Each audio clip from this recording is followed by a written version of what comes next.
दोस्तों, हमारे चंद्रयान 3 को लॉन्च हुए 1 महीने से ज्यादा बीत चुका है और अब ये मिशन अपनी मंजिल के बेहद करीब है। जैसे जैसे ये चांद के नजदीक पहुंच रहा है, हमारी उत्सुकता और बेचैनी बढ़ती जा रही है। पूरी दुनिया की नजरें इस समय चंद्रमा पर है और इस बीच हमारे इसरो वैज्ञानिकों ने एक बड़ा खेल कर दिया है। एक ऐसा कारनामा जिसने हमारे इस अंतरिक्ष यान को चांद के बिल्कुल करीब पहुंचा दिया है। इतना ही नहीं, चंद्रयान को अपनी मंजिल साफ साफ दिखाई भी देने लगी है, लेकिन इसके साथ ही वैज्ञानिकों को आने वाले खतरे की भी चिंता है और उसको लेकर वो पूरी तरह सतर्क हैं, क्योंकि यही पड़ाव है जहां हमारा चंद्रयान 2 फेल हो गया था। अब इसरो ने आखिर क्या कारनामा किया है? हमारा चंद्रयान इस समय चांद के कितना नजदीक है और वो कौन सा खतरा है जो हमारे इस मिशन को बर्बाद कर सकता है? ये सब कुछ आज हम आपको बताने वाले हैं, इसलिए वीडियो को अंत तक जरूर देखिएगा। दोस्तों, 15 अगस्त 2023 को हमने अपना 77वां स्वतंत्रता दिवस मनाया था। पूरा देश आजादी के जश्न में डूबा था और लोगों का सेलिब्रेशन खत्म भी नहीं हुआ था कि तभी इसरो ने उन्हें जश्न मनाने का एक और मौका दे दिया। जी हाँ दोस्तों, हमारे चंद्रयान ने अभी अभी अपने मिशन के एक बहुत अहम पड़ाव को पार किया है।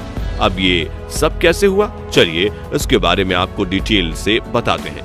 असल में 16 अगस्त की सुबह चंद्रयान अपनी चौथी कक्षा में चांद की सतह से करीब 1000 किलोमीटर की ऊंचाई पर उसके चक्कर काट रहा था, लेकिन सुबह में इसका यह ऑर्बिट पूरा हो रहा था और प्लान के मुताबिक इसे आगे बढ़कर चांद से 1000 किलोमीटर की दूरी को कम करके मात्र 100 किलोमीटर की दूरी पर चांद की 5वीं और आखिरी कक्षा में भेजा जाना था।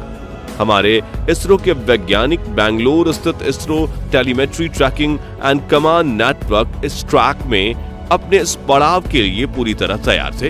हालांकि उनके दिमाग में थोड़ी टेंशन भी थी, क्योंकि ये कोई छोटा मोटा काम नहीं था, लेकिन उन्हें अपनी कैलकुलेशंस पर पूरा भरोसा था।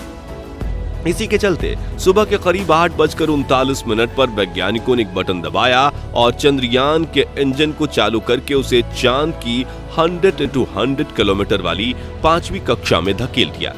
अब ये कहने में जितना सिंपल है, असल में करना उतना ही ज्यादा कॉम्प्लेक्स, क्योंकि वैज्ञानिकों को लाखों किलोमीटर दूर पृथ्वी पर बैठे बैठे ही अंदाजा लगाना था कि चांद को एग्जैक्टली किस समय, किस दिशा और किस रफ्तार से आगे भेजना है, और ऐसा करने के लिए उन्हें कितनी देर तक और कितनी पावर से इंजन को चालू करना होगा, क्योंकि इस काम में गलती की गुंजाइश बिल्कुल ना के बराबर थी। एक छोटी सी मिसकैलकुलेशन पूरे मिशन को बर्बाद और अब तक की गई सारी मेहनत पर पानी फेर सकती थी, लेकिन हमारे वैज्ञानिकों ने बिना कोई गलती किए इस काम को सफलतापूर्वक अंजाम तक पहुंचा दिया। इसके लिए वैज्ञानिकों ने सिर्फ 1 मिनट के लिए चंद्रयान के इंजन को ऑन किया था और कुछ ही पलों में ये चांद की 5वीं कक्षा में स्थापित हो गया था। ये पड़ाव इस मिशन के लिए बहुत बड़ी अचीवमेंट थी, क्योंकि ये चांद पर चंद्रयान का आखिरी ऑर्बिट था। यही वजह है कि इस खबर ने लोगों के आजादी के जश्न में 4 चांद लगाने का काम किया। लेकिन कहानी सिर्फ यहीं खत्म नहीं होती है, बल्कि इसके बाद चंद्रयान ने सिर्फ 24 घंटे के अंदर ही एक और ऐसा कारनामा कर डाला कि अब चांद बस 2 कदम दूर नजर आ रहा है। दरअसल 100 x 100 की कक्षा में एंटर करने के बाद इसरो के वैज्ञानिकों ने प्रपल्शन मॉड्यूल और विक्रम लैंडर को एक दूसरे से अलग कर दिया है। ये काम भी काफी टेक्निकल और कॉम्प्लिकेटेड था। इसके लिए वैज्ञानिकों ने बिना इसकी गति में कोई छेड़छाड़ किए इन दोनों हिस्सों को जोड़ने वाले हुक्स को खोल दिया है। अब क्योंकि लैंडर और प्रोपल्शन मॉड्यूल दोनों ही की गति एक समान थी, इसलिए हुक खोलने के बाद भी एक दूसरे से एक झटके में अलग नहीं हुए। इसको स्मूथली बिना कोई नुकसान किए अंजाम देने के लिए वैज्ञानिकों ने लैंडर की स्पीड को थोड़ा सा बूस्ट किया। अब क्योंकि हुक्स खुले हुए थे, इसलिए स्पीड बढ़ते ही लैंडर प्रोपल्शन मॉड्यूल को पीछे छोड़कर खुद आगे बढ़ गया और अब आगे का सफर लैंडर को खुद ही तय करना है।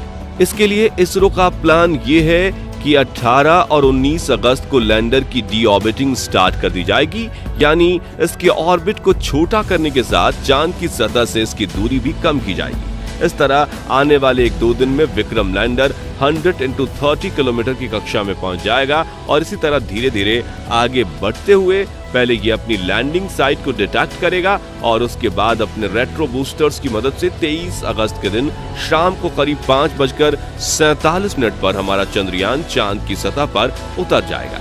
लेकिन ये मिशन का सबसे मुश्किल और पेचीदा फेज होने वाला है, क्योंकि आपको याद दिला दें कि आज से 4 साल पहले हमारा चंद्रयान 2 इसी पड़ाव पर आकर क्रैश हो गया था और इसरो के पूर्व चीफ K-7 का प्रधानमंत्री के कंधे पर सर रखकर रोने वाला मंजर आज भी हमारे जहन में ताजा है।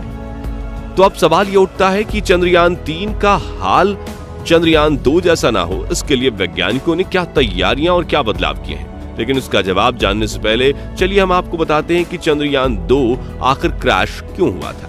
दोस्तों, चंद्रयान 2 भी चंद्रयान 3 की तरह अपने propulsion मॉड्यूल से अलग होकर डीऑर्बिटिंग स्टार्ट करने तक पूरी तरह से सफल रहा था और किसी को भी इसके क्रैश होने की रत्ती भर उम्मीद नहीं थी। लेकिन हुआ ये कि लैंडर के ऑन बोर्ड गाइडेंस सिस्टम ने एल्टीट्यूड का ओवर एस्टिमेशन कर लिया, यानी लैंडर एक्चुअली जिस ऊंचाई पर था सिस्टम को लगा कि वो उससे कहीं ज्यादा ऊपर है। अब इससे हुआ ये कि कंप्यूटर सिस्टम के नीचे जाने की जो गति जितनी जरूरी थी उतना कम नहीं किया गया, क्योंकि उसे लगा लैंडर अभी काफी ऊंचाई पर है। इसके अलावा लूनर सरफेस से सिर्फ 2.1 किलोमीटर की ऊंचाई पर किसी टेक्निकल ग्लिच के चलते इसरो से इसका संपर्क भी टूट गया, यानी वैज्ञानिक इसे बचाने के लिए खुद से भी कोई एक्शन नहीं ले पाए और चंद्रयान 2 तेज स्पीड से नीचे की तरफ जाते हुए क्रैश हो गया। इन्हीं सब कमियों को देखते हुए इस बार वैज्ञानिकों ने चंद्रयान 3 के लैंडिंग सिस्टम में कुछ बड़े और अहम बदलाव किए हैं। सबसे पहले तो इस बार ऑन बोर्ड कंप्यूटर को AI से जोड़कर पहले से कहीं ज्यादा एडवांस बनाया गया है। साथ ही इसमें सेंसर्स की संख्या भी बढ़ाई गई है ताकि कोई सेंसर अगर फेल भी हो जाए तो भी दूसरे सेंसर्स की मदद से इसे सेफली लैंड कराया जा सके। इसके अलावा इस बार लैंडर में लेजर डॉपलर वेलोसिटी मीटर यानी LDV और लैंडर हॉरिजॉन्टल वेलोसिटी कैमरा यानी कि LHVC, ये 2 बेहद अहम एडवांस उपकरण लगाए गए हैं। इसमें LDV का काम चांद की सतह पर लेजर से यह पता लगाना है कि लैंडिंग साइट पर कोई बड़ा गड्ढा या पत्थर तो मौजूद नहीं है। इसके अलावा LHVC का काम नीचे उतरते समय जमीन की लाइव तस्वीरें लेकर कंप्यूटर सिस्टम को भेजना है ताकि वो सही जगह का चुनाव कर सके। चंद्रयान का विक्रम लैंडर अपने साथ प्रज्ञान रोवर को ले जा रहा है। ये एक 6 टायर और 27 किलो वजन वाला बेहद एडवांस रोवर है और इसकी मदद से ही चंद्रयान 3 अपनी रिसर्च और शोध के काम को अंजाम देगा। चंद्रयान 3 के लैंडर को कितना एडवांस बनाया गया है, इसका अंदाजा आप इसी से लगा सकते हैं कि अगर इसके सारे सिस्टम भी फेल हो जाएं तब भी ये सॉफ्ट लैंडिंग करने में सफल होगा, क्योंकि अभी कुछ दिन पहले इसरो के चीफ S सोमनाथ ने एक इवेंट के दौरान ये कहा था। ये सारी चीजें और सब बातें समझने के बाद हमें इस बात का पूरा यकीन है कि 23 अगस्त के दिन शाम को करीब 5:45 बजे हमारा चंद्रयान 3 चांद के दक्षिणी ध्रुव इलाके में जरूर लैंड करेगा और हमारे भारत का झंडा सिर्फ देश विदेश ही नहीं बल्कि चांद पर भी लहराता रहेगा। वैसे आपको क्या लगता है, हमारा चंद्रयान 3 इस बार कामयाब होगा या नहीं? अपना जवाब कमेंट के माध्यम से जरूर शेयर कीजिएगा।